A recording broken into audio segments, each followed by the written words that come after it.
Shalom, selamat pagi buat semuanya dan selamat pagi untuk calon kelompok PKK ya.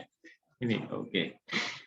Oke, sebelum itu mari kita kembali menghadap Tuhan, kita berdoa memohon pimpinan dan tuntunan Tuhan dalam kita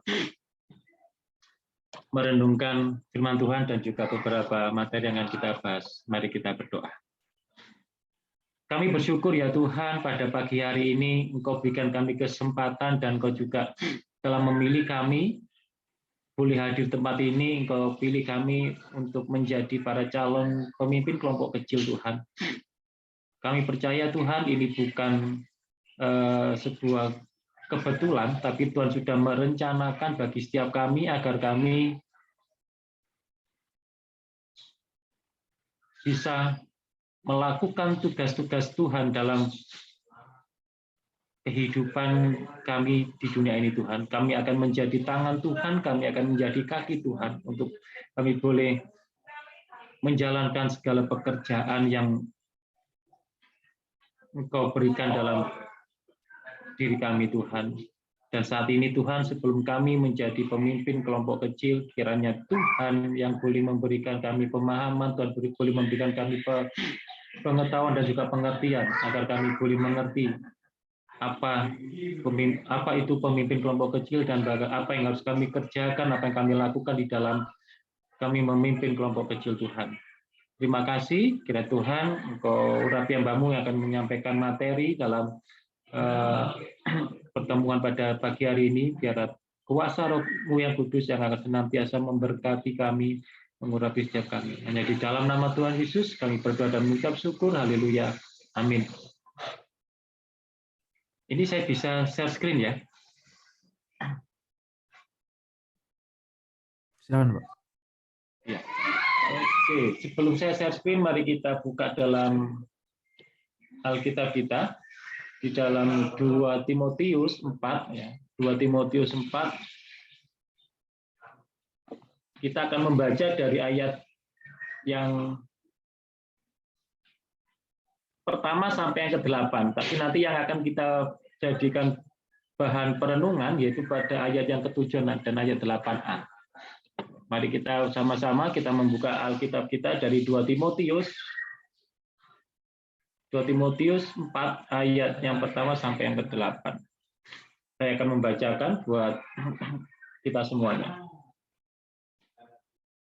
Penuhilah panggilan pelayananmu di hadapan Allah dan Kristus Yesus yang akan menghakimi orang yang hidup dan yang mati. Aku berpesan dengan sungguh-sungguh kepadamu demi penyataannya dan demi kerajaannya. Beritakanlah firman, sedialah baik atau tidak baik waktunya. Nyalakanlah api yang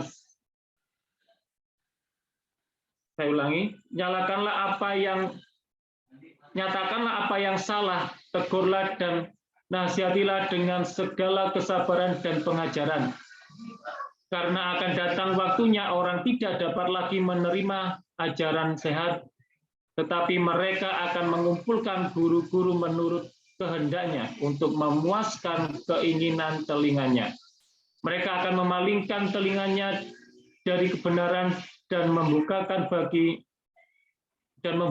bagi dongeng. Tetapi kuasailah dirimu dalam segala hal, sabarlah menderita, lakukanlah pekerjaan pemberitaan Injil dan tunaikanlah tugas pelayananmu. Mengenai diriku, darahku sudah mulai dicurahkan sebagai persembahan dan saat kematianku sudah dekat. Aku telah mengakhiri pertandingan yang baik, aku telah mencapai garis akhir, dan aku telah memelihara iman. Sekarang telah tersedia bagiku mahkota kebenaran yang akan dikaruniakan kepadaku oleh Tuhan. Hakim yang adil pada harinya, tetapi bukan hanya kepadaku, melainkan juga kepada semua orang yang merindukan kedatangannya. Kita akan bersama-sama merenungkan dalam ayat yang ke-7 ya, ayat yang ke-7 dan juga ayat yang ke-8a.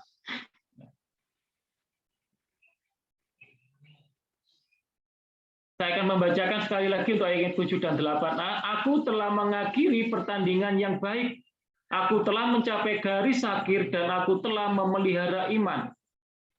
Sekarang telah tersedia bagiku mahkota kebenaran yang akan dikaruniakan kepadaku oleh Tuhan.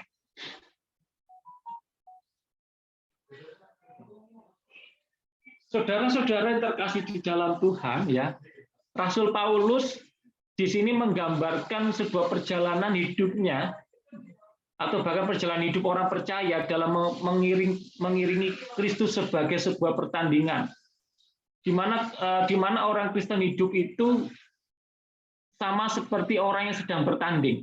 Dia sedang berlomba-lomba untuk meraih sebuah tujuan. Itulah ibaratnya kehidupan kita sebagai orang Kristen.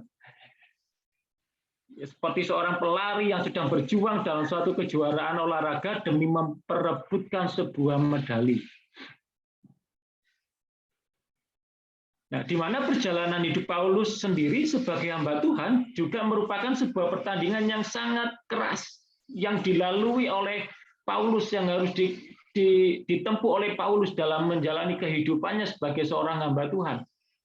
Dan itu juga bukan merupakan sebuah perjalanan yang sangat mudah bagi seorang Paulus, ya, seorang Rasul Paulus, walaupun dia seorang rasul, tapi dia menghadapi sebuah perjalanan yang sangat amat sukar dan bahkan itu harus dilaluinya dengan ketekunan dan kesabaran.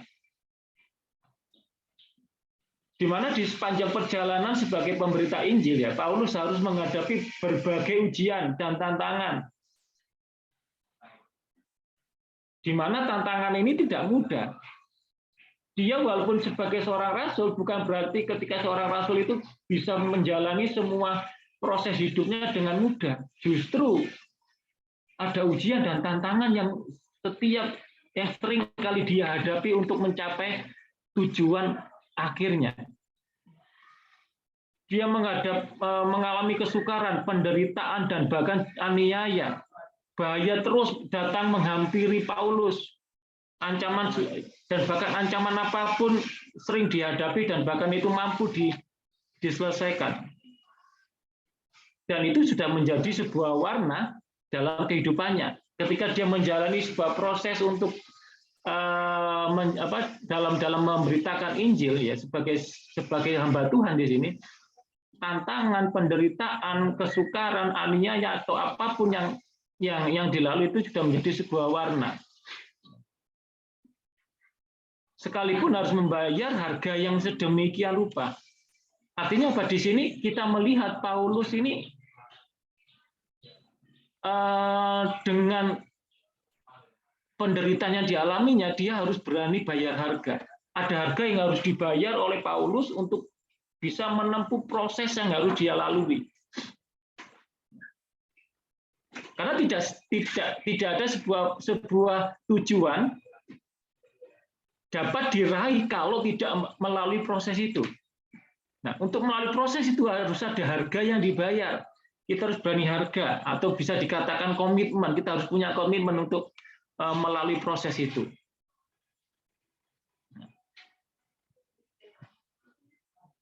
Apa yang dijalani oleh Paulus ini sama seperti tema yang kita bahas pada saat ini, yaitu komitmen dan konsistensi. Ya, ini yang dilakukan oleh Paulus pada waktu itu. Ketika dia diterjang penderitaan, kesukaran, aniaya, tidak sedikit pun terbersit atau muncul dalam pikiran Paulus untuk mundur atau menyerah. Tuhan, aku nggak kuat. Tidak. Justru disinilah Paulus ingin membuktikan bahwa dia bukanlah pribadi yang mudah menyerah, yang mudah putus asa. Ia terus berjuang dan Paulus mampu menyelesaikan pertandingan sampai garis akhir. Saudara yang terkasih di dalam Tuhan, secara khusus untuk calon para pemimpin kelompok kecil, ya, setiap kita pasti mempunyai agenda dalam kehidupan kita, baik agenda kerja, bahkan dalam melewati hari-hari kita semua bisa saja sudah memiliki program hidup. Ya. Artinya di dalam kehidupan ini setiap orang pasti memiliki sebuah rencana. Apapun rencananya, setiap orang pasti memiliki itu. Apalagi di dalam memimpin kelompok kecil. Kita sudah punya rencana dalam memimpin kelompok. Kita sudah agendakan. Kita sudah rencanakan sedetail mungkin supaya kelompok kecil ini bisa berjalan dengan baik dan lancar. Dan lebih jauh lagi, kita masing-masing diyakini memiliki cita-cita atau angan-angan tertentu yang hendak akan kita raih. Ya. Otomatis di dalam memimpin kelompok kecil pasti ada sesuatu yang ingin kita capai. Apa tujuan ketika kita membangun sebuah kelompok kecil? Apa yang akan kita raih? Lah, inilah yang harus kita kerjakan untuk bisa mendapatkan apa yang menjadi tujuan itu, untuk apa yang menjadi angan-angan kita yang ingin kita raih.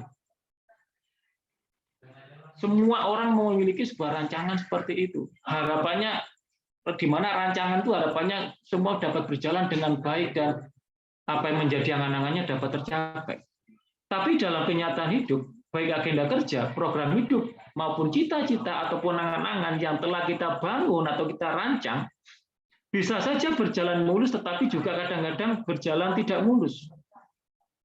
Di tengah perjalanan, seringkali ada hambatan dan bahkan ada rintangan yang selalu kita hadapi. Ada banyak hal bisa berpengaruh terhadap semua yang sudah kita rencanakan. Nah, kalau kita tidak seperti Paulus, ya, kalau kita tidak seperti Paulus yang tidak mengenal menyerah dan tidak ada istilah dalam kamus kehidupan Paulus itu untuk mengatakan saya tidak sanggup. Nah, kalau kita tidak seperti Paulus, maka yang terjadi dalam perjalanan kita di dalam memimpin kelompok kecil, kita nggak akan bisa berjalan dan tidak akan bisa meraih apa yang kita raih. Rencana boleh kita bangun, rencana boleh kita bikin, dengan tujuan agar dapat berjalan sesuai dengan apa yang kita inginkan. Tapi yang perlu kita waspadai di dalam kenyataan ketika kita memimpin kelompok, pasti akan ada halangan. Ini yang harus kita waspadai. Ini yang harus kita persiapkan, ya, agar ketika kita menghadapi masalah itu, kita mampu menghadapinya.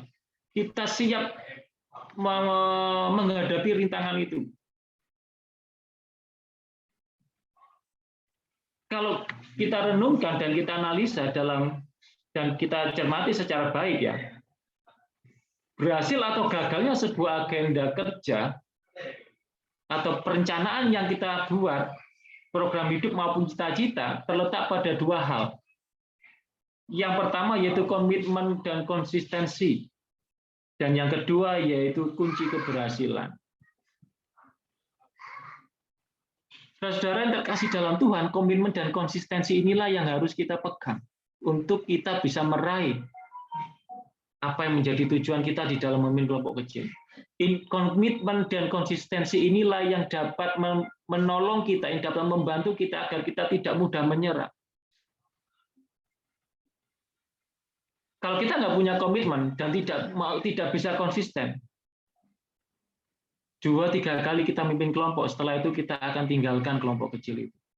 Kenapa? Karena kita merasa nggak mampu, karena kita merasa keberatan, karena kita merasa mungkin yang sibuk kerja nggak punya waktu dan lain sebagainya. Tapi ketika kita punya komitmen, kita fokus terhadap tujuan itu, dan yang lebih penting adalah fokus pada prosesnya, maka tujuan yang ingin kita akan kita dapat. Seperti apa yang dikatakan dalam ayat yang ke-8, ya. Kita akan mendapatkan mahkota yang akan kita dapatkan. Kita akan mendapatkan kemenangan, kita akan mendapatkan apa yang menjadi tujuan kita. Walaupun agenda kerja sudah kita atur dengan baik, ya, program hidup sudah kita tata dengan rapi, atau cita-cita telah didukung dengan 1000 macam kekuatan, tetapi tidak dilalui dengan sebuah komitmen atau konsistensi, akan menjadi sia-sia. Pemimpin kelompok boleh merancang, boleh merancang bagaimana di dalam memimpin kelompok. Boleh membuat sebuah aturan dalam sebuah pemimpin kelompok, tapi ketika itu tidak dilalui dengan komitmen dan konsistensi, kita nggak akan bisa menjalankan rancangan itu. Sebaik apapun rancangan kita buat, selama kita nggak punya komitmen dan konsisten dalam menjalankannya, itu akan sia-sia. 1-2 bulan berjalan, kemudian sisanya kita akan tinggalkan.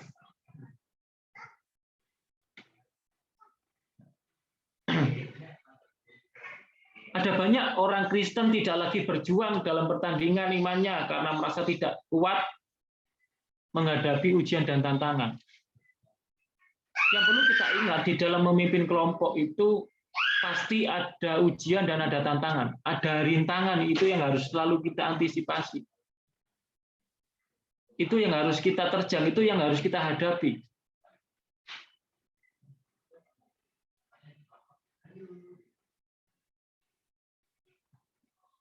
Kita nggak boleh menyerah, kita nggak boleh berhenti di tengah jalan. Walaupun rintangan itu sangat berat bagi kita.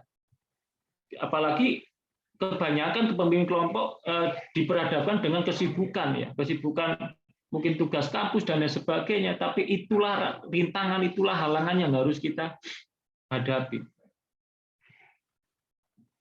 Tanpa komitmen dan konsistensi, kita nggak akan bisa menjalankan kelompok kecil dengan baik. Kita harus peduli dengan perkara-perkara kecil, perkara-perkara rohani yang menjadi fokus hidup kita. Perkara-perkara duniawi yang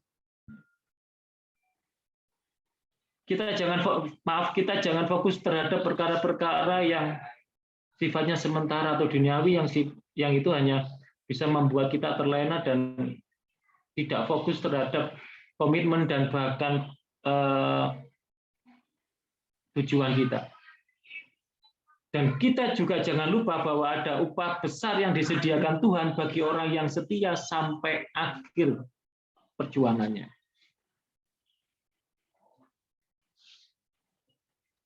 Saudara-saudara terkasih dalam Tuhan, apa yang dialami Paulus itu sangat amat berat. Mungkin apa yang kita alami belum tentu artinya apa? Mungkin bisa dikatakan sama dengan Paulus. Ada rintangan seperti mungkin Paulus jauh lebih berat daripada kita. Mungkin Paulus jauh lebih sengsara daripada kita.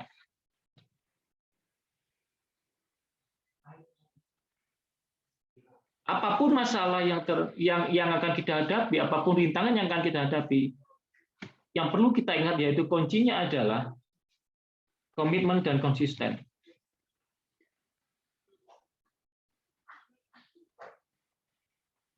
Komitmen dan konsisten, karena kalau kita sudah bisa komitmen dan konsisten, maka kunci keberhasilan akan kita raih. Kita akan bisa meraih keberhasilan, kita akan meraih mahkota yang akan kita dapatkan. Di sini ada 5 cara di dalam kita menjaga komitmen kita. Yang pertama yaitu menyadari bahwa konsisten menjaga komitmen itu membutuhkan waktu. Artinya kita di dalam membangun sebuah kelompok kecil, memimpin kelompok kecil itu bukanlah sesuatu yang simpel. Ini membutuhkan sebuah waktu dan proses yang cukup panjang untuk kita jalan dan kita hadapi. Untuk bisa membangun sebuah kelompok kecil yang bisa menjadi berkat dan bisa membangun anggota kelompoknya, ini bukan merupakan proses yang sangat mudah, ini merupakan sangat sulit dan bahkan membutuhkan waktu. Makanya kita perlu memiliki sebuah komitmen dalam kehidupan kita, apalagi di dalam memimpin sebuah kelompok.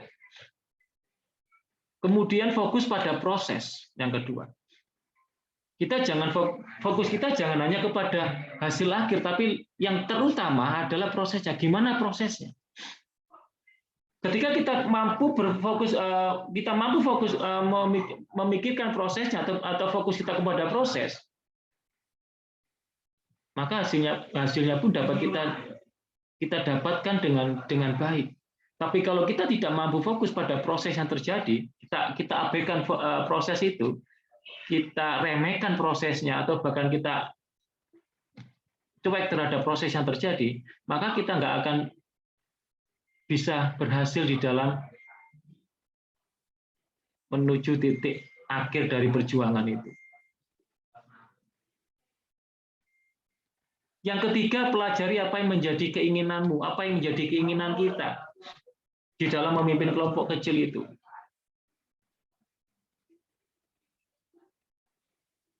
Kemudian yang keempat, yaitu nikmati setiap proses yang kita lalui. Inilah yang seringkali dilupakan oleh banyak orang, yaitu mereka tidak bisa menikmati sebuah proses. Mereka bahkan lari dari sebuah proses. Orang yang gagal di tengah jalan, artinya orang itu tidak bisa menikmati prosesnya. Orang tersebut tidak mau diproses dalam hidup. Nah, sebagai pemimpin kelompok kecil, ya, kita harus bisa menikmati proses dalam kehidupan itu. Kita bisa menikmati proses-proses yang harus kita lalui. Karena tidak ada orang yang berhasil tanpa melalui proses yang ada. Bagaimana orang itu bisa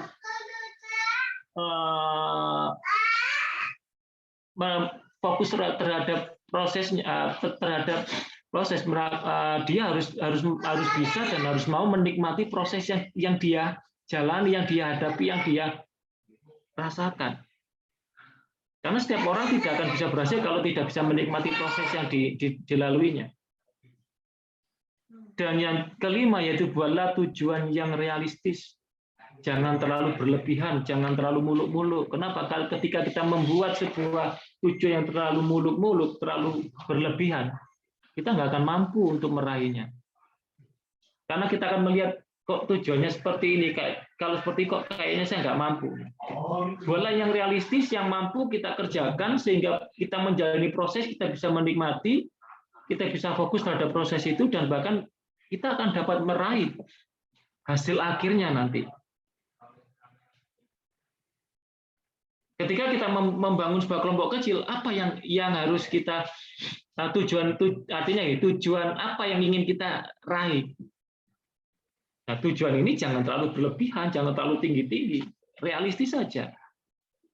Misalkan saya ingin kelompok kecil ini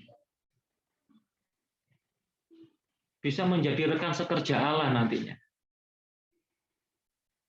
Apa untuk bisa membuat para anggota kelompoknya ketika nanti dia sudah mendapatkan bimbingan dalam kelompok kecil, bagaimana caranya agar mereka juga bisa menjadi rekan sekerja Allah seperti pemimpin kelompoknya.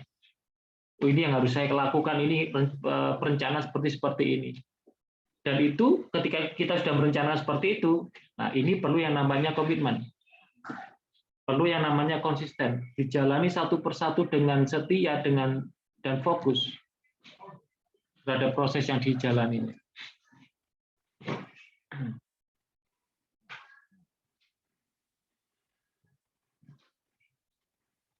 Dan 5 alasan paling sederhana kenapa manusia perlu berkomitmen. Komitmen adalah makna hidup yang sebenarnya. Apapun tujuan kita, kalau kita nggak punya komitmen, kita nggak akan berhasil. Seorang mahasiswa ketika dia ingin menjadi sarjana, kalau dia tidak komitmen melalui proses yang harus dia tempuh, dia nggak akan bisa jadi sarjana.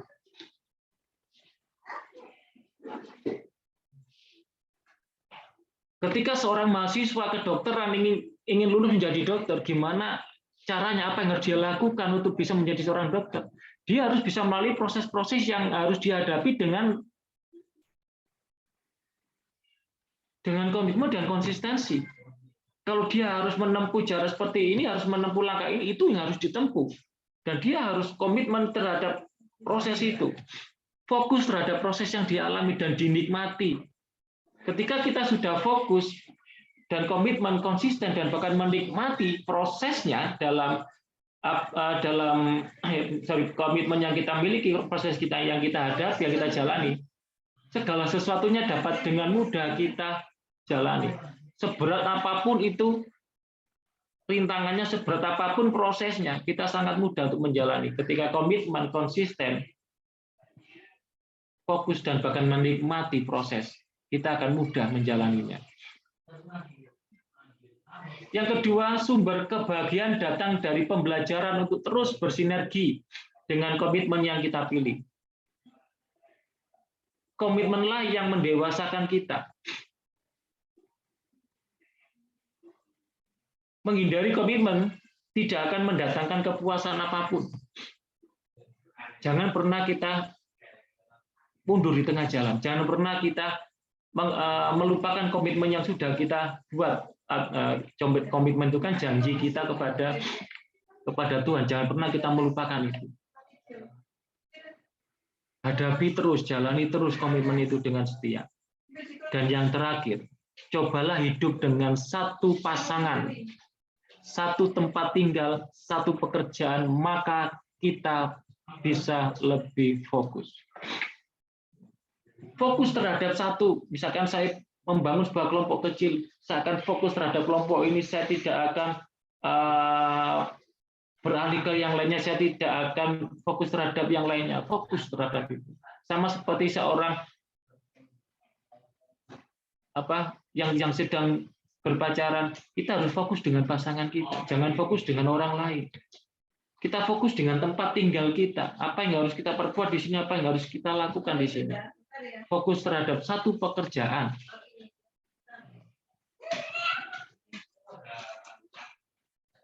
Kita pasti bisa lebih fokus ketika kita bisa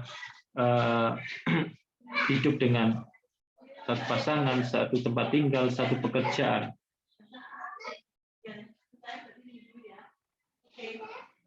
Saudara-saudara yang terkasih dalam Tuhan, inilah komitmen dan konsistensi yang harus kita miliki dalam kehidupan kita. Sebagai pemimpin kelompok kecil, harus punya komitmen dan selalu konsisten dalam menjalani kelompok kecil ini. Tuhan memberkati.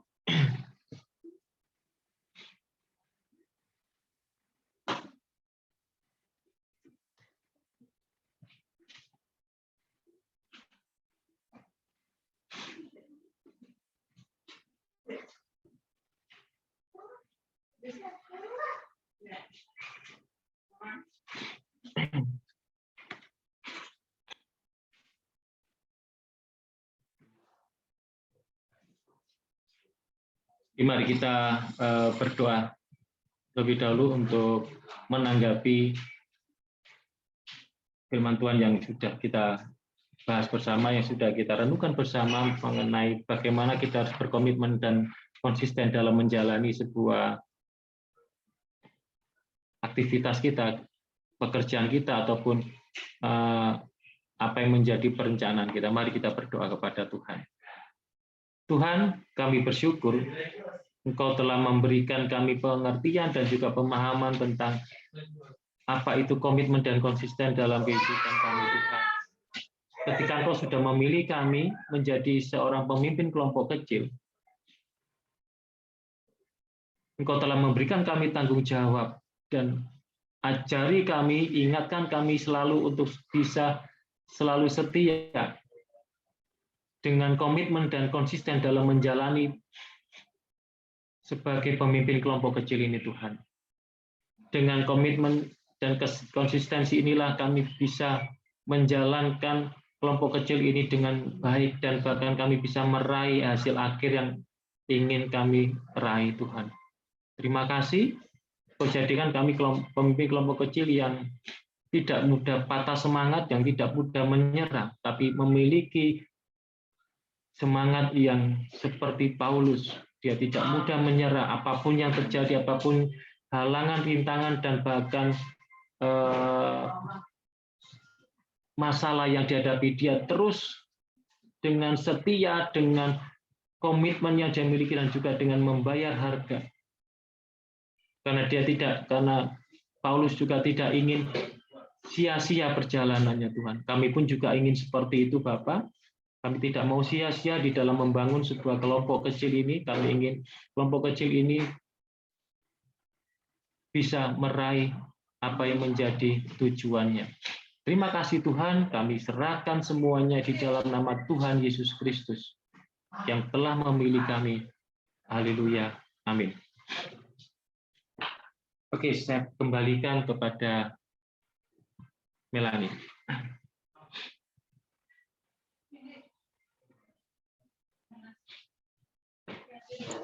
Ya, baik Pak Immanuel. Terima kasih untuk materinya. Mungkin kita sekarang masuk ke sesi tanya jawab. Teman-teman CPKK ada yang mau tanya jawab. Ini ada pertanyaan nggak terkait materi yang akan disampaikan barusan? Kalau misalkan ada pertanyaan, boleh raise hand aja teman-teman.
Iya ya, Bes.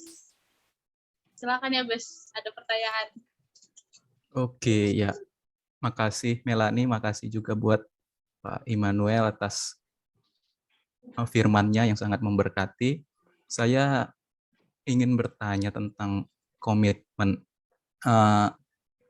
Sebenarnya kalau komitmen dari yang dijelaskan Pak Adi mungkin menambah pengetahuan dan juga menambah iman juga untuk bisa semakin berkomitmen. Kalau dari saya pribadi, saya mau bertanya bagaimana caranya untuk kita tetap berkomitmen dalam situasi yang berat atau situasi yang sulit. Kadang-kadang saya pribadi sudah belajar juga sudah mengerti, tapi ketika melakukan komitmen ya kadang situasi yang tidak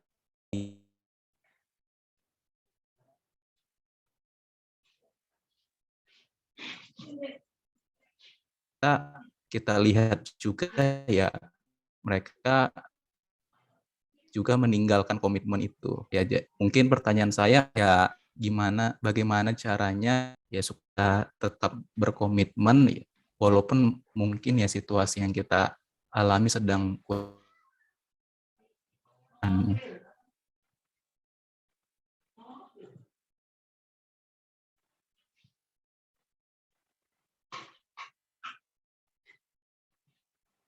Oke, aku serahkan ke Melanie lagi.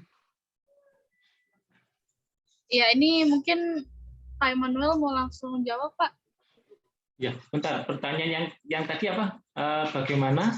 Agak putus-putus tadi saya dengarnya. Oh iya, Pak. Jadi bagaimana caranya supaya kita tetap memegang komitmen walaupun keadaan yang kita alami sedang sulit atau mungkin sedang kurang enak. Kurang lebih seperti itu, Pak. Ya. apa yang harus kita lakukan ya kalau kita sedang dalam keadaan yang tidak enak. Sebenarnya kalau dalam tadi sebenarnya sudah saya jelaskan ya, ada 5 cara bagaimana kita bisa menjalani komitmen itu walaupun dalam keadaan yang sulit, ya kan? Walaupun dalam keadaan yang sulit.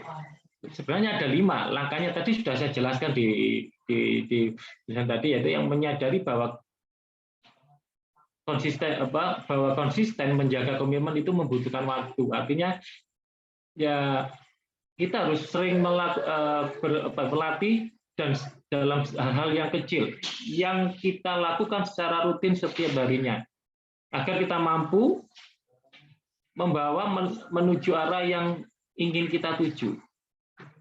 Kita coba melihat tujuan dalam jangka panjang kita apa, dalam jangka pendek kita apa, dan pikirkanlah langkah-langkah kecil apa yang bisa membawa ke sana. Dan yang paling penting di dalam kelima hal ini, selain menyadari bahwa konsisten menjaga komitmen membantu kita membutuhkan waktu, yang paling penting adalah kita harus menikmati setiap proses yang kita alami. Nikmati saja, sesulit apapun kita nikmati. Kenapa? Ketika kita mampu menikmati sebuah proses dalam berjuang melakukan sesuatu, maka bukan hal yang sulit bagi kita untuk melakukan secara konsisten. Kalau kita tidak menikmati, maka bagi kita sulit untuk bisa menerapkan komitmen itu dalam diri kita. Nikmati saja seberat apapun itu. Misalkan ketika kita sedang menjalani sesuatu dan kemudian di sana kita menghadapi sebuah gelombang sangat besar. Kalau kita naik kapal, gelombang menghadapi gelombang besar, nikmati aja gelombang itu, gitu kan? Nikmati saja. Kenapa? Karena kita sudah ada di dalam gelombang itu, kita sudah ada dalam masalah itu, kita nggak akan bisa lari dari situ. Jika kita menikmati dan mencintai setiap prosesnya, ya setiap masalah yang kita hadapi, setiap gelombang yang kita terjang, hal itu bisa membuat kita menjadi seorang ahli dalam bidang yang kita tekuni saat ini. Nikmati saja. Ini yang paling penting. Walaupun ada 5 cara tadi, yang paling penting adalah nikmati proses itu. Apa sih yang membuat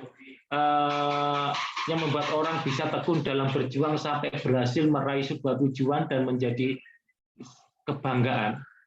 Apa rahasianya supaya bisa gigih dengan tujuan yang dibuatnya? Yaitu berusaha melakukan sesuatu tanpa henti, karena itu merupakan kunci untuk menjaga komitmen dan mencapai tujuan. Kunci yang paling pertama adalah menikmati, itu aja. Nikmati prosesnya. Dan yang kunci yang kedua, fokus.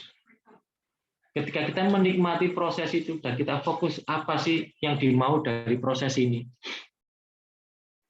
untuk saya bisa mendapatkan tujuan atau saya bisa mencapai tujuan yang ingin saya tuju, ingin saya raih. Itu menurut saya, nikmati dan fokus terhadap prosesnya.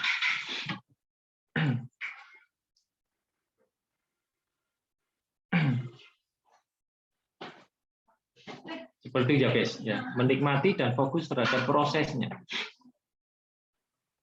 Karena apa? Mustahil bagi orang bisa terus menjaga komitmennya, bisa terus berkomitmen di dalam kondisi yang sulit kalau dia tidak mau menikmati. Sampai kapanpun kalau dia tidak mau menikmati dan tidak fokus, kita akan susah untuk bisa membangun konsisten dalam diri kita, membangun komitmen dalam diri kita.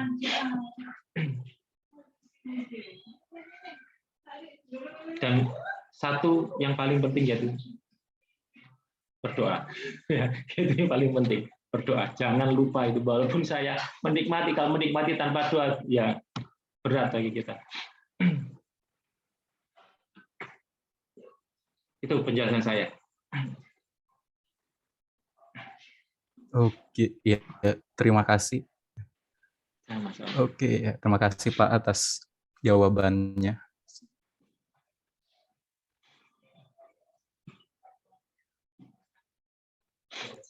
Oke, mungkin ada pertanyaan lagi dari teman-teman? Iya, Androsa. Silakan Androsa.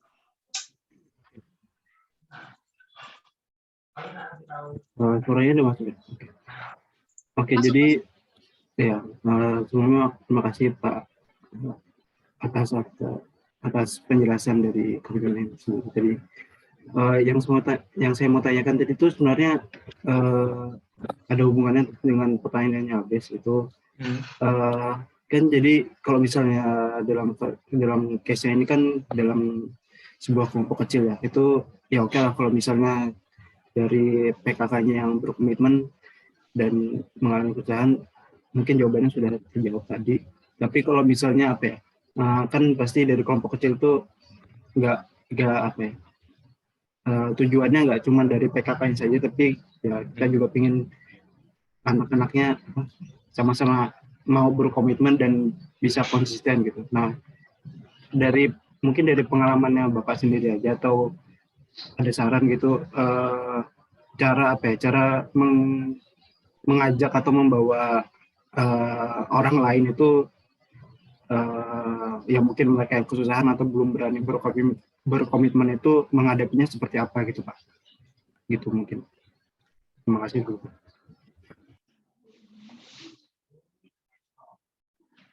Iya, bagaimana mengajak orang lain untuk berkomitmen ya? Ya betul. Oke.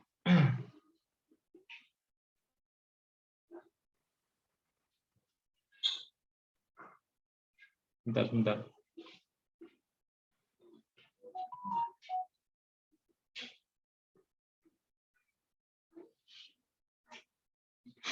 Oke, untuk yang chat jawabannya nanti ya setelah yang barusan bertanya. Apa yang harus bagaimana cara membuat orang lain untuk bisa berkomitmen?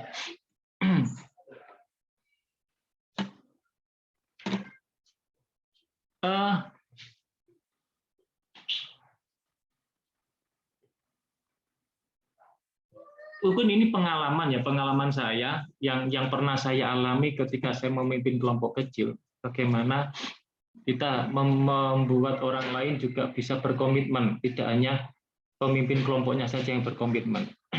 Dan tidak peserta anggota kelompok berkomitmen tetap setia terhadap kelompok kecilnya. Mau selalu diajar, mau selalu dibimbing dan bahkan dididik lah seperti itu. Untuk mengajak berkomitmen yang penting bagi kelompok dalam sebuah kelompok itu yang paling penting adalah pemimpin kelompoknya. Kenapa?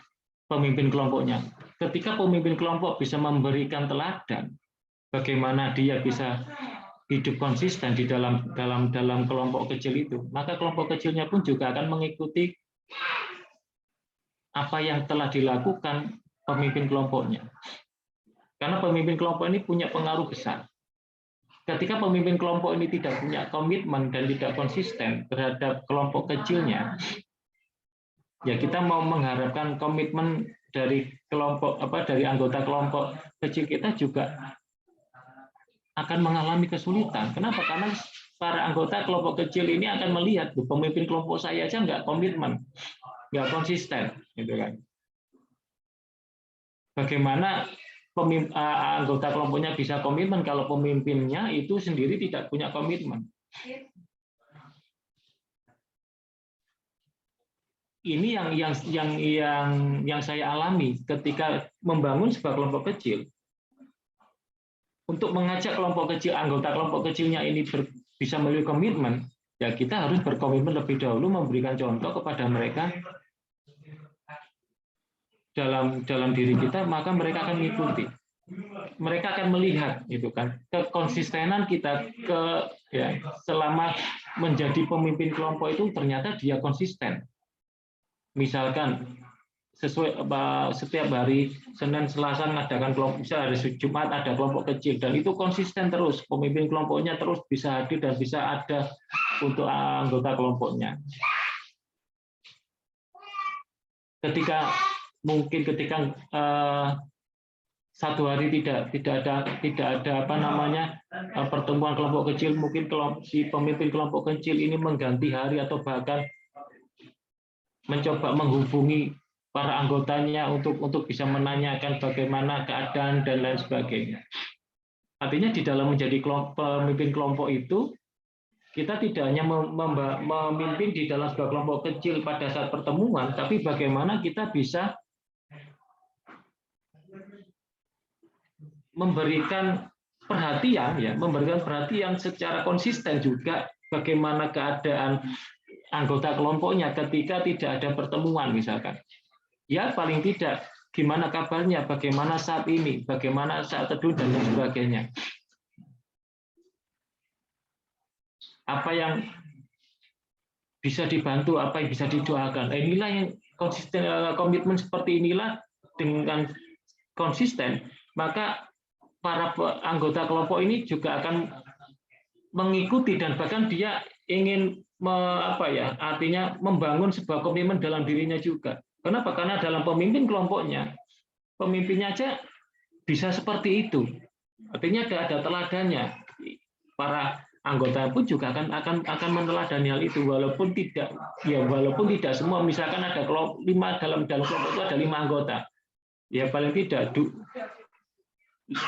atau 3 di antara 5 itu yang punya komitmen.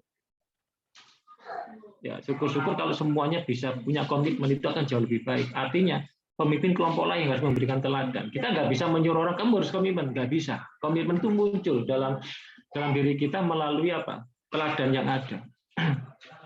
Itu kalau dalam sebuah kelompok. Ya. Kenapa kamu bisa komitmen? Iya, saya seperti ini karena saya meneladani.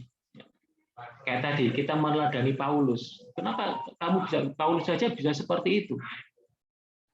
Paulus saja memberikan contoh, memberikan teladan ketika dia menjalani pelayanan yang memberitakan Injil. Dia mendapatkan masa-masa seperti itu, tapi dia masih tetap tegak, dia masih bisa konsisten dan komit. Nah, saya pun juga melihat pemimpin saya aja setianya seperti itu, perhatian kepada anggotanya, itu kemudian akan memunculkan komitmen dan konsistensi dalam diri anggota kelompok kecil. Cara mengajak kita untuk para anggota kelompok kecil ya kita memberikan teladan. Jangan sampai ketika kita sudah membuat kelompok kecil, nah maaf ya, 1-2 seminggu 2 minggu, wah kita sangat bagus konsisten, tapi kemudian nggak konsisten lagi. Nah kalau udah seperti ini akan membawa dampak yang tidak baik, contoh tidak baik bagi anggota kelompok. Otomatis anggota kelompok tidak akan punya komitmen juga. Kalau pemimpinnya aja males-malesan gitu ya, buat apa saya datang, buat apa saya ada pertemuan, gitu. Itu akan terpengaruh. Tapi kalau pemimpinnya punya komitmen yang kuat dan itu ditunjukkan, artinya tunjukkan bukan ini laku enggak, artinya kita benar-benar punya perhatian terhadap kelompok itu, anggota kelompok pasti akan punya komitmen juga. Itu bagi saya caranya untuk bisa membangun sebuah komitmen di dalam anggota kelompoknya.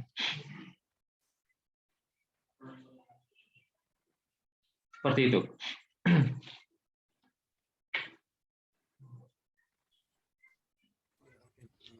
Terima kasih banyak Pak atas jawabannya. Saya kira dari saya sudah cukup paham dan cukup. Baik, saya akan menjawab di pertanyaan chat dulu ya. Permisi Pak, izin bertanya sebelumnya, mohon maaf karena belum bisa on cam dan on mic. Saya izin bertanya, manakah yang harus dilakukan atau ditingkatkan terlebih dahulu komitmen dan konsistensi? Ya, kalau saya semuanya harus seimbang. Ketika kita sudah komit, saya berjanji, nah, kita harus konsisten dengan janji itu. Artinya ini lebih dulu yang ditinggikan, ini agak belakangan, ini ngikutin enggak. Ini harus berjalan sejajar, seimbang. Misalkan saya sudah komitmen sama Tuhan, maaf saya tidak merokok lagi, ya sudah, kita bisa nggak konsisten, itu kan? Itu salah satu contoh. Misalkan saya komitmen sama Tuhan, selepas saya kuliah, lulus kuliah saya akan jadi pendeta walaupun saya orang teknik, misalkan seperti itu.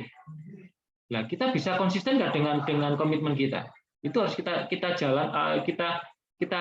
jalankan sesuai dengan komitmen kita, ya seimbang. Kita bukan berarti ini yang komitmen dulu yang kita duga, nggak bisa. Komitmen tanpa konsisten kita nggak akan bisa jalankan atau melakukan atau memenuhi janji kita, susah. Karena komitmen butuh konsisten, janji butuh konsistensi. Ini harus berjalan sejalan dan seiring, ya seimbang. Nggak boleh, oh saya harus komitmen dulu baru konsisten, nggak. Ini harus berjalan dua-duanya. Kita nggak akan bisa memenuhi janji kita kalau kita nggak konsisten.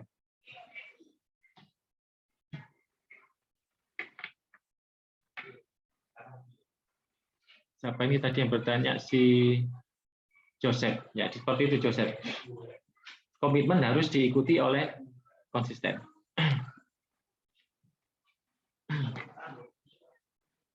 Nah, gimana dari Joseph, ada tanggapan nggak?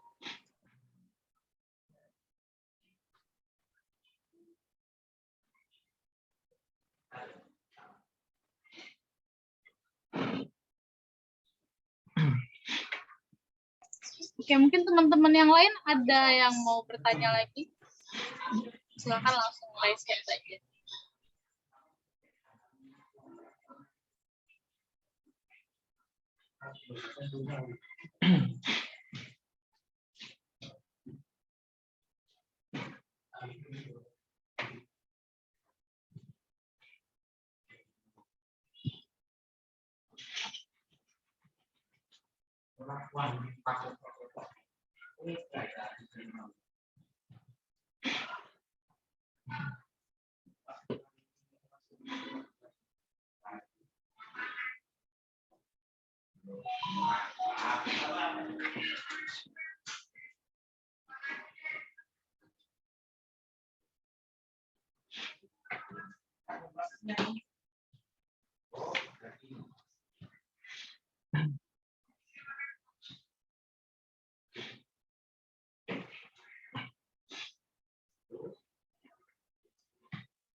Oke, ini ada lagi nih, siapa? Oh, masih Joseph lagi. Pak, kalau komitmen itu apakah sama dengan kebiasaan ya Pak? Di mana dengan melakukan suatu hal dengan konsisten pasti akan menjadi kebiasaan. Nah, apakah kebiasaan tersebut memiliki komitmen?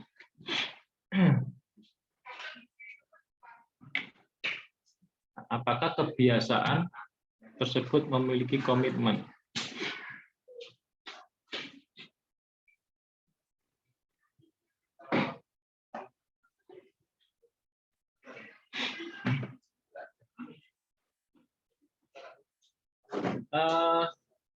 Untuk kebiasaan, ya, apakah sama? Ya, kalau misalkan dikatakan sama, memang bisa hampir sama ya dengan kebiasaan komitmen itu. Hampir sama, tapi bisa dikatakan sama. Kalau tidak dikatakan sama juga enggak. Kenapa? Gini, ketika kita membuat sebuah contoh kayak gini, saya mau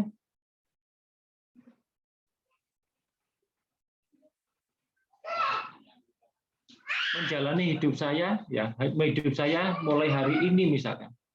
Setiap pagi saya akan berdoa, misalkan seperti itu. Itu komitmen kita, itu janji kita misalnya kepada Tuhan. Saya mau doa setiap pagi jam 5 misalkan, jam 5 pagi sebelum saya melakukan aktivitas jam 5 pagi, saya harus berdoa selama 15 menit katakan seperti itu. Itu komitmen kita. Mau tidak mau kita harus untuk bisa menjalankan itu kita harus konsisten. Konsisten artinya kita harus lakukan secara terus-menerus.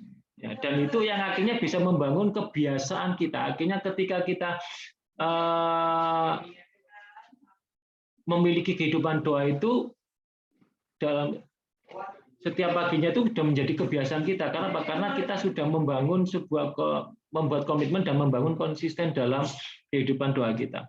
Dan itu terus kita lakukan dalam kehidupan kita setiap pagi jam 5 pagi selama 15 menit saya akan berdoa sebelum saya melakukan kegiatan atau aktivitas saya. Ya, bisa dikatakan hampir sama dengan kebiasaan.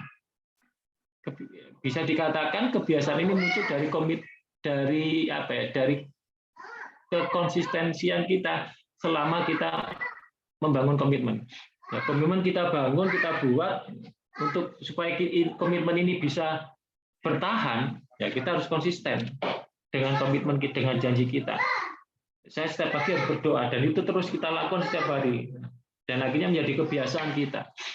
Dan akhirnya kita terbiasa ketika pagi hari jam 5 saya akan berdoa.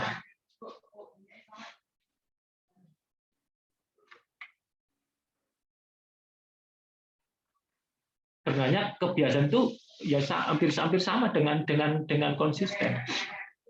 Kenapa? Dilakukan secara terus-menerus, konsisten.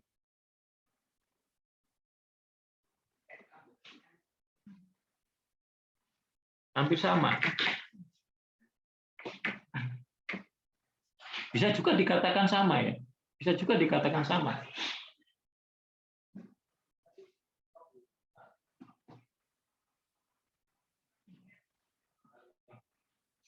Jadi seperti itu, Joseph.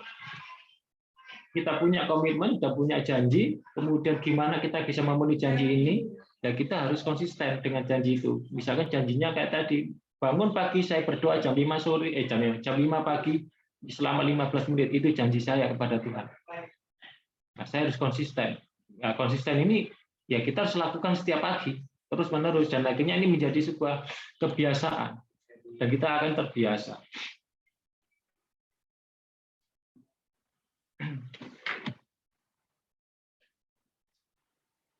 Oke, seperti itu. Maka untuk kita memiliki sebuah kebiasaan, kita harus konsisten dengan kebiasaan itu.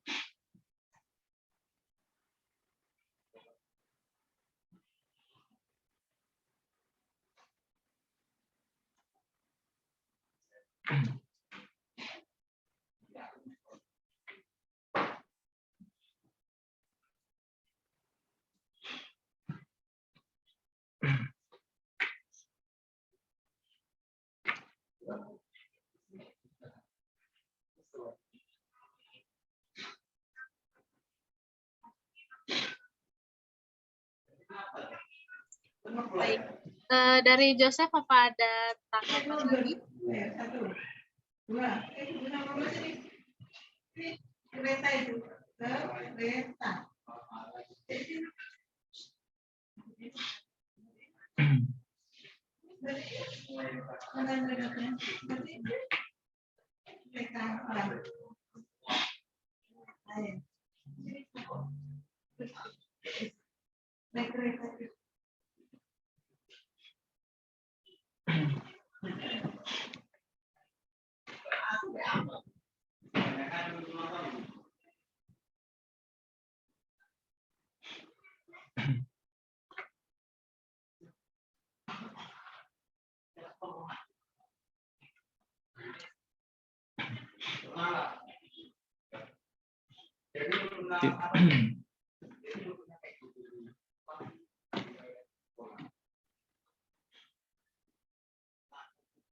Ada pertanyaan lagi kah? Waktu kita masih panjang ya? Masih sampai? Iya, Pak. Masih panjang. Ya silakan, yang mau bertanya lagi silakan. Selama saya bisa jawab, saya jawab. Kalau saya nggak bisa jawab nanti saya bisa jawab baru saya jawab lain waktu. Kalau gini, kalau komitmen itu adalah janji ya. Nah, kalau kebiasaan itu lebih ke arah konsisten. Paham ya maksud saya? Kalau komitmen itu sebuah janji yang harus kita penuhi secara konsisten. Ya, janji kita seperti apa kayak tadi, misalnya saya mau doa pagi, setiap pagi jam 5 selama 15 menit, yaitu konsisten kita lakukan setiap hari. Terus menerus dan lama-kelamaan itu akan menjadi kebiasaan kita.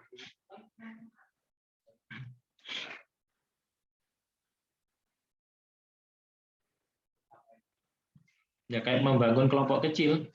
Kita punya kelompok kecil, kita sudah buat jadwal pertemuan misalkan hari Jumat jam 12. Nah,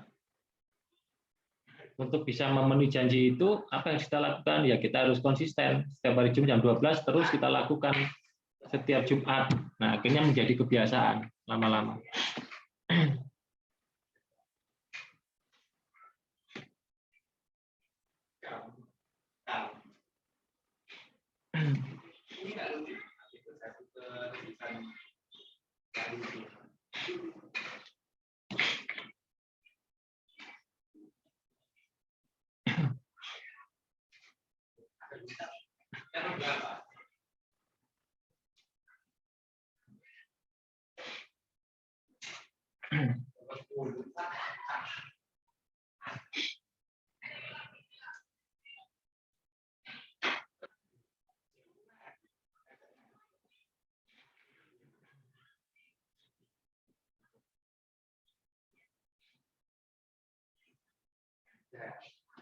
Nah, ada lagi satu mungkin ini tips dari saya ya, untuk kita membuat orang lain atau anggota kelompok bisa memiliki komitmen atau bahkan konsisten dalam mengikuti pertemuan kelompok kecil. Mungkin di dalam pertemuan kelompok kecil kita jangan terlalu kaku sebagai seorang pemimpin kelompok. Jangan terlalu kaku dan harus ingat murah senyum, itu yang penting. Murah senyum, jangan kaku, buat sefleksibel mungkin pertemuan kelompok kecil itu.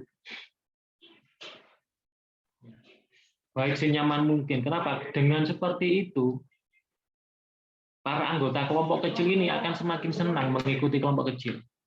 Nah, kalau pemimpinnya kaku, sudah mukanya cemberut, ya sudah, walaupun pemimpin kelompoknya punya komitmen yang bagus, konsisten, ya setiap hari datang, tapi dengan muka yang seperti itu, dengan apalagi kaku, anggota kelompok tidak akan merasa nyaman. Ya otomatis, sudahlah, nggak enak saya kalau datang mukanya cemberut terus pemimpin kelompoknya gitu kan, atau kaku dalam memimpin kelompok.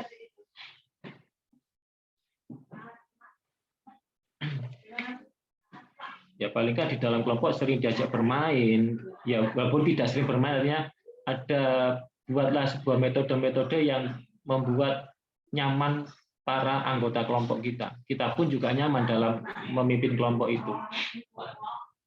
Ada permainan, mungkin selain itu, pernah nggak di dalam kelompok kecil selama yang dibuat oleh pemimpin kelompok, artinya misalnya kita kumpul, nah, mungkin ada perjamuan kasih, itu perlu kita berikan dalam sebuah kelompok kecil. Tujuannya apa? Tujuannya supaya membuat para anggota kelompok ini merasa nyaman, merasa memiliki sebuah kelompok itu. Oh, aku sangat nyaman di sini, aku enak, aku bisa dilayani dengan baik, aku bisa mendapatkan sukacita di sini. Ada permainan, suatu saat ada perjamuan kasih, ya kecil-kecilan saja gitu kan, untuk bisa membangkitkan semangat. Ketika orang sudah semangat, dia punya komitmen yang besar nantinya. Jangan melulu buka materi kelompok kecil, ayo kita gini, jangan. Itu akan membuat orang akan semakin sepanang, bosan gitu ya. Aduh kayak gini bosan, malas. Sekali-sekali aja keluar, pindah tempat, itu yang akan membuat anggota kelompok akan semakin senang dengan kelompok kecilnya. menyenangkan, mengasihkan. Kita pun juga mungkin kalau ketemu di satu tempat, tempatnya itu aja, akan merasa bosan, serius. Itu akan merasa bosan bagi seorang anggota kelompok. Kok di tempat ini terus gitu ya. Kali-kali kita ajak keluar, fellowship di luar, kemana gitu. Itu akan jauh lebih menyenangkan. Tapi artinya bukan terus keluar terus ya, kita bervariasi lah di dalam memimpin atau dalam kelompok kecil itu.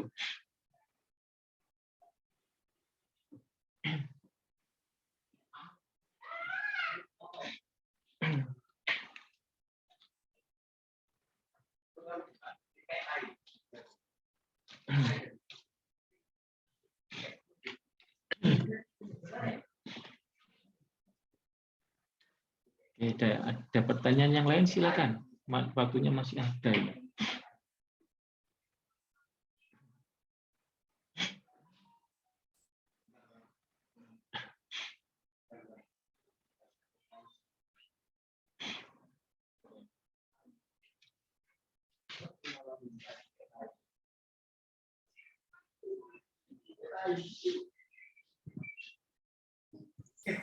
Mungkin kalau misalkan teman-teman belum ada pertanyaan, saya mau nanya Pak. Atau mungkin ini bukan pertanyaan, lebih apa ya? Minta saran atau minta penguatan gitu Pak untuk teman-teman CPKK. Tadi kan kita lebih banyak membahas tentang komitmen selama menjadi PKK gitu. Nah ini kan menurut saya komitmen selama mengikuti CPKK juga penting karena mengingat ini prosesnya belum sampai setengah jalan, Pak. Kita baru ada 5 pertemuan intensif, masih ada 5 pertemuan lagi, kemudian ada super intensif. Jadi pengalaman saya dari pas saya tahun kemarin jadi CPKK itu, teman-teman beberapa ada yang mengundurkan diri, Pak, di tengah-tengah. Mereka bilang, saya kurang layak jadi PKK, jadi CPKK. Mereka bilang kayak gitu. Jadi mungkin dari Bapak ada saran atau mungkin kalimat yang menguatkan teman-teman di sini supaya nggak berhenti di tengah jalan, Pak? Iya. Kalau misalkan kalau ada yang berhenti dengan alasan saya kurang layak, nah kalau kita melihat pribadi Paulus, apakah dia layak menjadi seorang penginjil? Apakah dia layak menjadi seorang rasul? Apa latar belakang Paulus? Dia seorang pembunuh. Iya kan? Nah, kalau secara manusia, apakah dia layak? Enggak layak dia. Tapi kenapa dia bisa jadi rasul? Karena Tuhan sendiri yang melayakkan dia. Artinya apa? Ketika kita dipilih Tuhan untuk menjadi pemimpin kelompok kecil, tidak ada yang tidak layak bagi Tuhan. Ketika Tuhan memilih, kita layak. Kenapa? Tuhan sendiri yang melayakkan. Jangan pernah kita, aku nggak layak. Semua orang nggak layak memang. Tapi karena kita dipilih, berarti Tuhan telah mempercayakan kita bahwa kita dipercaya Tuhan, diberikan tanggung jawab oleh Tuhan untuk menjadi pemimpin kelompok kecil, atau menjadi pemimpin kelompok. Berarti ada tanggung jawab besar pada kita dipercaya oleh Tuhan sebenarnya. Memang nggak layak secara manusia, tapi Allah sendiri, Tuhan sendiri yang melayakkan kita. Karena Allah punya karena Allah lah yang lebih tahu siapa diri kita sebenarnya. Sehingga dia mau menjadikan kita atau menjadikan Paulus menjadi seorang rasul, menjadikan kita menjadi seorang pemimpin kelompok. Ketika kita bilang saya nggak layak, ya maaf kata, itu salah kita ngomong seperti itu. Ketika kita udah jadi pemimpin kelompok, berarti kita telah layak di hadapan Tuhan. Nah kalau kita mungkin masih merasa tidak layak, berarti ada sesuatu yang masih kita simpan dalam diri kita. Artinya ada kepahitan, ada dosa yang masih kita simpan sehingga kita merasa nggak layak. Itu yang perlu dibereskan.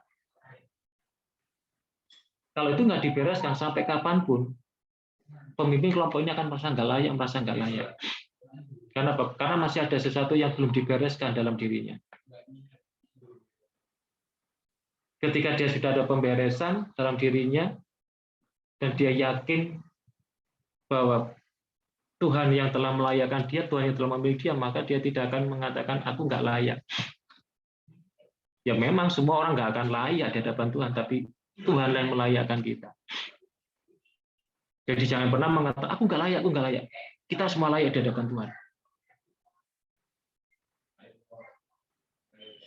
Hanya orang yang, ya maaf kata orang berdosa memang tidak layak, tapi kita udah dimenangkan kok, gitu kan? Kita udah dimenangkan oleh Tuhan, kita udah ditebus dosa kita. Memang kita manusia yang naturnya natur dosa, tapi ketika Tuhan sudah memulihkan kita, melayakkan kita, sudah menebus dosa kita, kita layak di hadapan Tuhan.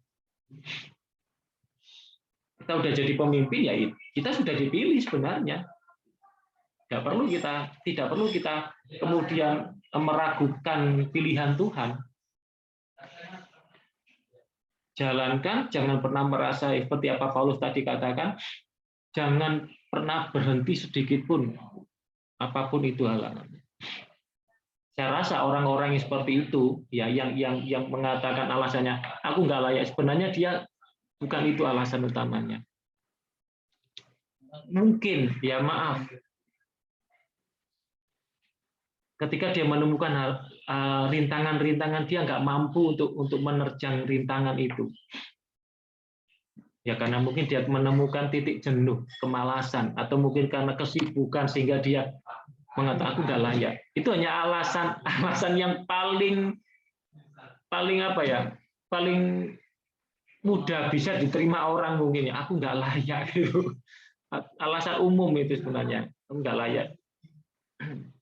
Nah, itu mungkin bagi teman-teman yang lainnya yang sesama pemimpin kelompok, ya harus bisa tetap menguatkan teman-teman yang seperti itu. Ya paling nggak bisa. Nah, ini yang harus kalian lakukan ketika menjadi pemimpin kelompok. Kalian harus punya pertemuan antar pemimpin kelompok. Itu penting. Kenapa? Untuk saling menguatkan. Kalau nggak ada pertemuan antar pemimpin kelompok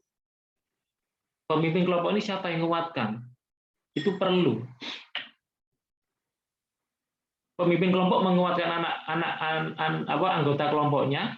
Nah, dan kemudian kalau pemimpin kelompok punya masalah, punya beban permasalahan yang cukup berat, siapa yang bisa menguatkan? Ya, sesama pemimpin kelompoknya, atau bahkan dulu siapa yang memimpin dia itu yang harusnya bisa menguatkan juga.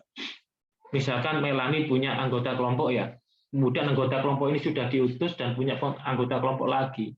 Nah, ketika anggota kelompokmu dulu menjadi pemimpin kelompok dan dia punya masalah, kemudian dia mengalami istilahnya problem dalam hidupnya, ya Melani yang harus bisa menguatkan, atau teman-teman pemimpin kelompok sesama pemimpin kelompoknya yang saling menguatkan. Kalau ini belum ada, harus diadakan. Karena apa? Posisi sesama pemimpin kelompok yang tahu bagaimana cara memimpin kelompok itu seperti apa, sama-sama merasakan, sehingga beban penderitaan masalah apapun kita bisa saling merasakan. Karena penderitanya pasti sama dalam memimpin kelompok. Halangan rintangan pasti akan munculnya kurang lebihnya sama. Oh seperti ini. Oh anak rohani saya ini males-malesan, jarang datang di gini-gini. Itu rintangan. Ya. Otomatis mungkin bagi mereka yang mengundurkan diri, jangan-jangan dia merasa aku nggak layak. Kenapa? Karena tidak ada anggota saya yang mungkin dari 5 orang cuma 1 yang konsisten, yang lainnya nggak konsisten. Ya, akhirnya merasa nggak layak, nggak mampu untuk melakukan tanggung jawab. Enggak. Itu harus diberikan semangat, atau bahkan sesama pemimpin harus saling menguatkan. Dan ada satu hal yang perlu kita ingat ketika kita memimpin kelompok, ya jangan pernah kita menganggap diri kita gagal ketika kelompok yang kita pimpin, misalkan kita ada 5 anggota, yang bertahan cuma 1, jangan menganggap kita gagal. Tidak, kita nggak gagal. Kita tetap telah melakukan bagian kita dan kita sudah berhasil menyampaikan apa yang Tuhan amanat agung itu kepada anggota kelompok kita melalui kelompok kecil. Kelompok kecil ini sebenarnya sama seperti kita melakukan penginjilan sebenarnya. Cuma yang penginjilan kita lakukan sesama orang yang memiliki iman yang sama dengan kita, itu saling menguatkan. Ketika ini kita sudah melakukan, kemudian secara proses alam dari 5 orang jadi 1, tidak ada yang gagal. Tetap kita berhasil dalam menyampaikan amanat agung. Jangan pernah merasa aku gagal, kelompokku tinggal 1 orang, enggak. Ketika kegagalan itu terjadi, ketika kita tidak mau menjadi pemimpin kelompok, sudah dipilih kita nggak mau jalankan itu, kita akan mengalami kegagalan. Itu baru bisa dikatakan pemimpin kelompok yang gagal. Sudah dipilih, sudah punya tugas, tapi dia tidak mau menjalankan. Nah, ini yang disebut dengan pemimpin yang gagal. Tapi ketika pemimpin itu sudah menjalankan, apalagi sudah ada 1 orang yang punya komitmen dan dia bisa dibina dan kemudian diutus, walaupun lainnya itu sudah merotoli, tetap pemimpin kelompok itu berhasil. Jangan pernah menganggap gagal. Mungkin bisa saja mereka mundur karena itu juga bisa. Nah, artinya sesama pemimpin kelompok ya adakan pertemuan, ya tidak harus sebulan sekali, ya mungkin dalam satu semester ada berapa kali, mungkin 2 kali pertemuan untuk saling menguatkan. Mungkin seperti itu kalau menurut saya. Nah, siapa lagi yang bisa menguatkan pemimpin kelompok kalau enggak sesama pemimpin kelompok? Atau mungkin pemimpin kelompok punya pembimbing rohani, ya nggak apa-apa, itu bisa dijadikan penguat. Kalau enggak, nanti yang terjadi kelompoknya buyar, pemimpin kelompoknya sudah punya masalah, bingung, nggak bisa menyelesaikan, anggotanya nanti kececeran dan bahkan hancur nanti kelompok itu. Sayang itu kan.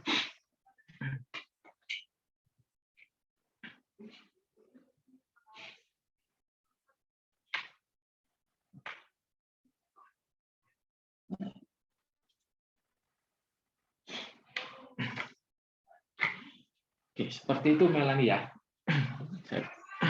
Baik, makasih Pak. Ya sebenarnya Sama-sama. kita teman-teman PKK juga ada pertemuan biasanya 2 minggu sekali atau seminggu sekali ya, Bes. Namanya tuh monitoring atau apa sih, Bes? Ya, monitoring. Sekarang fellowship Ya, PKK. sekarang fellowship namanya Pak. Jadi di situ kita sharing-sharing semua lah Pak. Keluh kesah kita juga, kendala-kendala selama jadi PKK gitu. Dan rasanya ya senang aja punya satu perkumpulan di mana kita bisa sharing-sharing dalam selama jadi PKK. Benar sih itu tadi kayak yang Bapak bilang itu bisa menguatkan teman-teman PKK. Ya, Nah, mungkin sudah. Mungkin teman-teman CPKK juga bisa saling menguatkan teman-temannya. Ini kan yang hadir cuma 20 orang dari 40 sekian. Mungkin grup CPKK-nya bisa diramein lagi, diajakin lagi teman-temannya. Sama-sama belajar firman Tuhan. Ya mungkin udah gak ada pertanyaan lagi, Pak. Oke, nggak apa-apa. Silakan dipandu lagi, Melanie. Mungkin kegiatan intensifnya sudah bisa dicukupkan saja, Pak. Ini Bapak mau doa penutup atau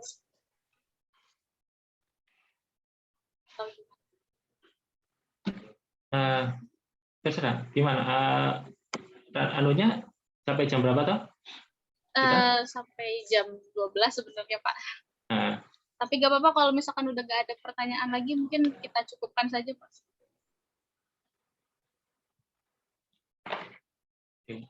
Ya, saya ngikut panitianya saja. Ya. Mungkin Bapak bisa pandu doa penutup, Pak. Ya, baik, mari kita tutup dalam doa pertemuan kita sebelum kita melakukan aktivitas kita selanjutnya. Mari kita berdoa. Kami sadar Tuhan, kami adalah manusia yang tidak layak di hadapan Tuhan, karena kami adalah manusia yang berdosa, manusia yang sering melakukan perbuatan dosa. Tapi ketika Engkau memilih kami yakin Engkau yang telah melayakkan kami untuk menjadi sesuatu yang Engkau harapkan dan yang Engkau inginkan dalam diri kami, Tuhan. Kami percaya ketika Tuhan memilih kami, Engkau telah melayakkan kami, sebab Engkau telah menebus kami, Engkau telah menyucikan kami, Engkau telah memulihkan kami, Tuhan. Jadi tidak ada alasan bagi kami untuk kami mengatakan kami tidak layak di hadapan Tuhan. Ketika kami sudah diselamatkan, ketika kami sudah dipulihkan, ketika kami sudah dimenangkan dari dosa. Tuhan, terima kasih. Engkau telah memilih kami sebagai pemimpin kelompok kecil. Kami percaya Tuhan ini adalah tanggung jawab yang sangat besar bagi kami. Kami percaya ini adalah tanggung jawab yang Tuhan berikan dalam diri kami agar kami bisa menjalankan ini dengan sebaik mungkin. Ini bukan sebuah kebetulan, tapi Tuhan sudah merencanakan. Bagi setiap kami, secara khusus bagi calon pemimpin kelompok kecil, kami ingin meyakini bahwa ini adalah pilihan Tuhan, ini adalah rencana Tuhan untuk kami, di mana Kau telah menjadikan kami sebagai para calon pemimpin kelompok kecil, Tuhan.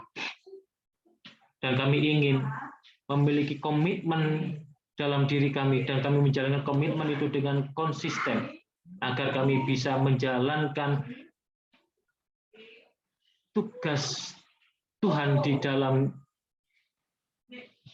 dunia ini. Terima kasih Tuhan, kami mengucap syukur buat teman-teman yang bersedia dan mau dipilih sebagai pemimpin kelompok kecil. Kau berkati mereka, Engkau urapi mereka dengan kuasa-Mu yang kudus Tuhan, agar mereka mampu menjalankan tugas dan tanggung jawab sebagai pemimpin kelompok kecil nantinya. Ada rintangan, ada halangan, itu udah pasti akan kami dapatkan. Tapi biarlah kami tetap semangat, tetap berkomitmen, tetap konsisten, walaupun ada rintangan, ada halangan.